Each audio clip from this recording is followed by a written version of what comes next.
Bienvenidos a Un Mundo con Opinión. Soy Juan Cambor de Ledesma y retorno después de varios días por razones eminentemente personales. Javier Milei en Argentina se perfila como el ganador, según la prensa norteamericana. Milei alcanzaría incluso un 65% de los votos, según el Wall Street, y no habría necesidad de una segunda vuelta. Los presidentes de izquierda y progresistas de América Latina han demostrado su preocupación por el triunfo de Milei en una Argentina que atraviesa una grave crisis económica y donde el peronismo es el gran derrotado. Sin embargo, es difícil y los propios grupos o comentaristas de derecha lo consideran así. Es difícil que Milei pueda cumplir sus ofrecimientos electorales, ya que no tendrá mayoría en las cámaras de diputados y senadores que se renuevan por tercios y que no tiene, aun cuando gane, con ese 65%, no tendrá mayoría en el Congreso, ni en la Cámara de Diputados, ni en la Cámara de Senadores. Y es bien difícil que consiga alianzas por su discurso intransigente, salvo del grupo de Macri, y en ese sentido no podría implementar sus grandes reformas, para los cuales incluso requiere una nueva constitución. Por ejemplo, para eliminar el Banco Central de Reserva necesita una constitución. Para desaparecer varios ministerios necesita una nueva constitución. Para hacer las reformas económicas y sociales, como desregular las leyes laborales, necesita una nueva constitución. Y es bien difícil que lo pueda realizar.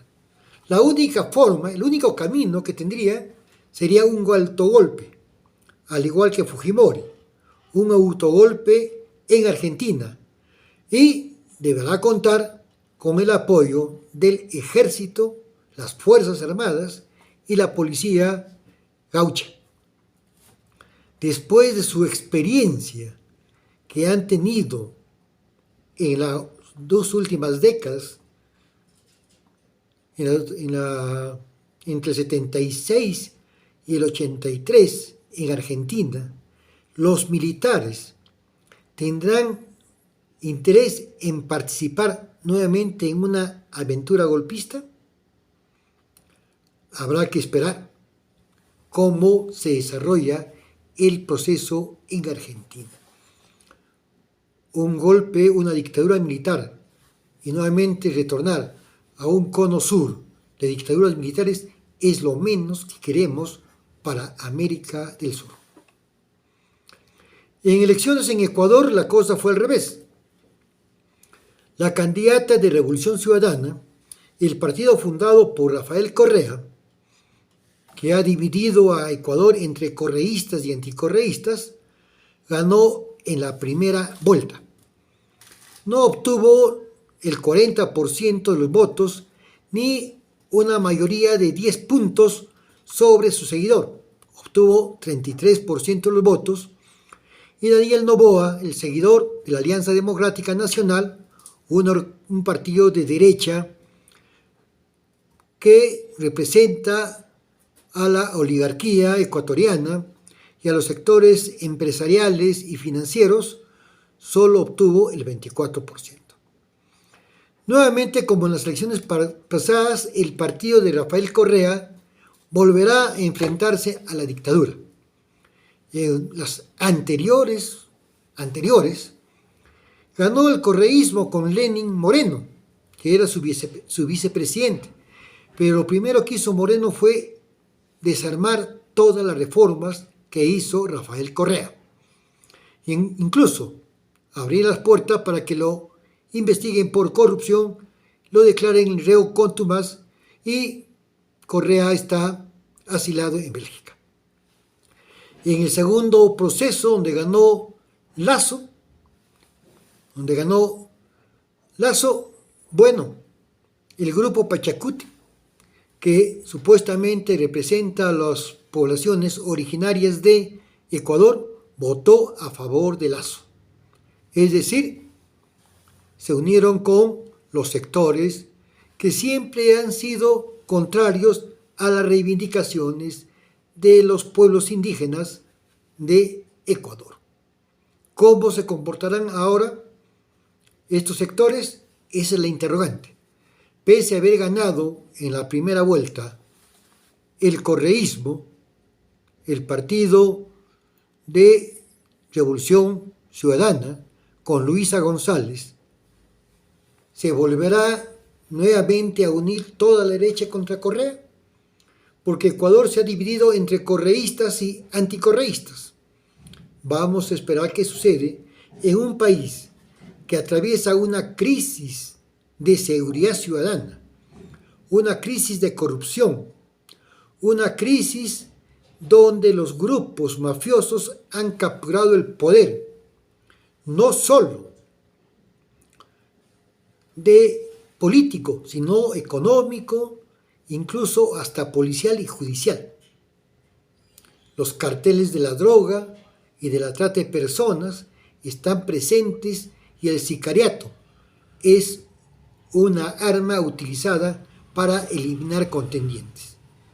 No olvidemos que 15 días antes de las elecciones, un candidato fue asesinado y una semana antes de las elecciones, un dirigente político del correísmo también fue asesinado.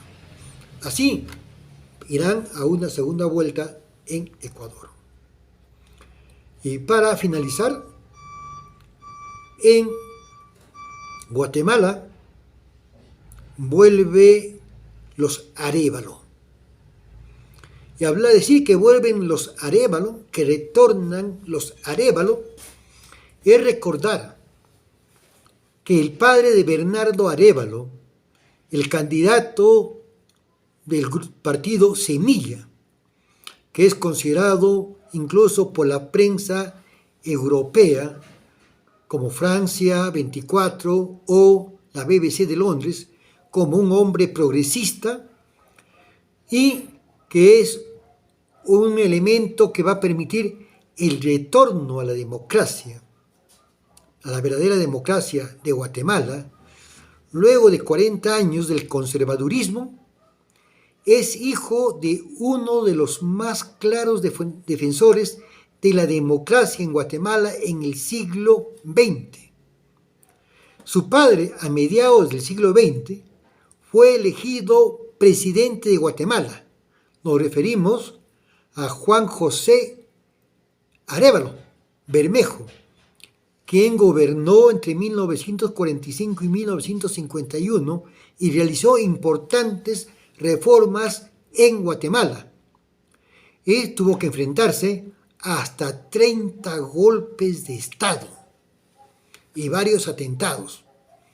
Terminó su gobierno y lo sucedió Jacobo Arbenz, que como todos sabemos, tuvo que dimitir y asilarse porque Estados Unidos, utilizando su embajada en Guatemala, con la CIA, con el FBI y con grupos de la oligarquía guatemalteca, organizaron un ejército en el exterior para invadir Guatemala y comenzaron a bombardear la frontera y amenazaron con bombardear Guatemala, Managua.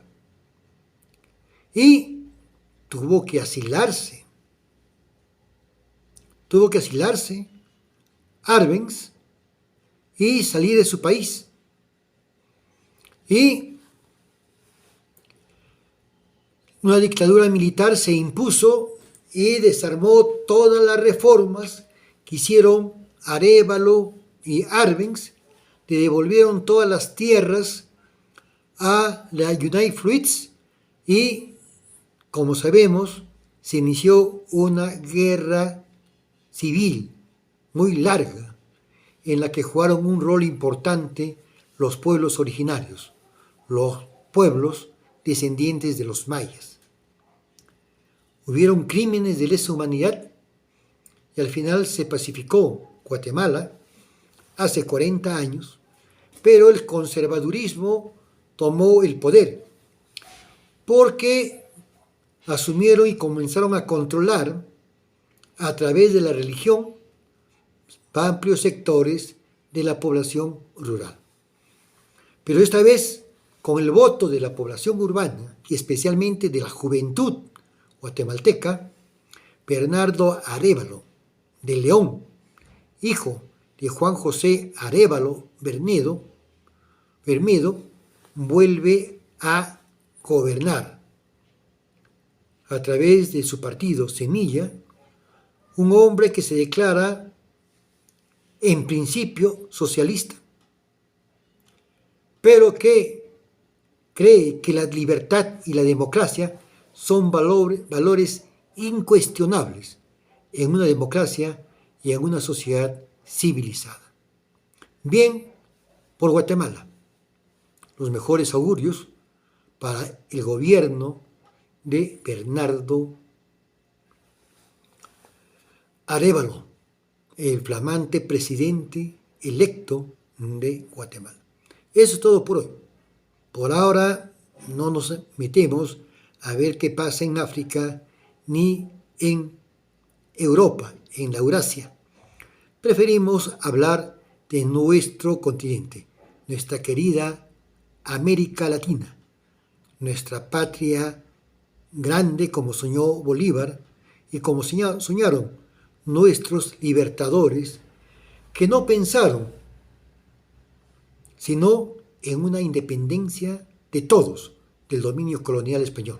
Lamentablemente, después caímos bajo la voracidad del imperio inglés y después de nuestro vecino del norte, el imperio norteamericano. Que tengan un buen día. No se olviden, estamos de vuelta. Un mundo con opinión con Juan Camborda Ledesma. Síganos en Facebook, en Instagram, en Twitter y también estamos en Telegram. Que tengan muy buenas tardes y no se olviden, en YouTube estamos como Juan Camborda, un mundo con opinión.